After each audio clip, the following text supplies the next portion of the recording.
इस्लामाबाद के इलाके में पुलिस नाकाबंदी के दौरान फायरिंग का वाकया पेश आया, जिसमें एक मुलजिम जख्मी हालत में गिरफ्तार कर लिया गया। मजीद 2 मुलजिमान फरार हो गए हैं। इस वक्त फैसल सिद्दी हमारे साथ टेलीफोन लाइन पर मौजूद है। मजीद तफसीलात इनसे जानते हैं। फैसल, बताइएगा। में पुलिस नाकाबंदी के दौरान जो है वो मुसल्लह मुलजमान और पुलिस के दरमियान शदीद फायरिंग का तबादला हुआ, जिसके नतीजे में एक खतरनाक मुलजिम जख्मी हालत में गिरफ्तार कर लिया गया, जबकि इसके 2 साथी जो है वो मौके से फरार होने में कामयाब हो गए।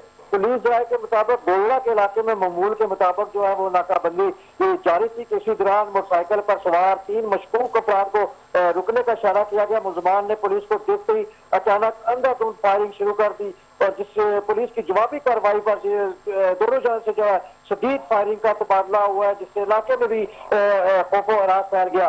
फायरिंग के दौरान एक मुलजम अब्दुल अहद, जिसके अब्दुल अहद के नाम से शनाख्त हुई है, अपने ही साथियों की गोली लगने से जख्मी हो गया, जिसे पुलिस ने मौके पर गिरफ्तार कर लिया, जबकि पुलिस ने उसके कब्जे से 30 बोर पिस्तौल, जिंदा कारतूस भी बरामद की है। पुलिस के मुताबिक जो है वो अब्दुल अहद 16 से ज्यादा डकैती के जो वारदातों में मुलव्वस है और कारयाफ्ता मुलजिम है, जबकि पुलिस का मजीद कहना है कि फायरिंग के दौरान एक पुलिस एहलकार के सीने पर गोली लगी, ताहम बुलेट प्रूफ जैकेट पहनने के बायस एहलकार महफूज रहा। पुलिस हुकाम ने इस मौसर पुलिसिंग और हिफाजती इक़दाम के नतीजे करार दिया, जबकि वाक़े के बाद मुलजमान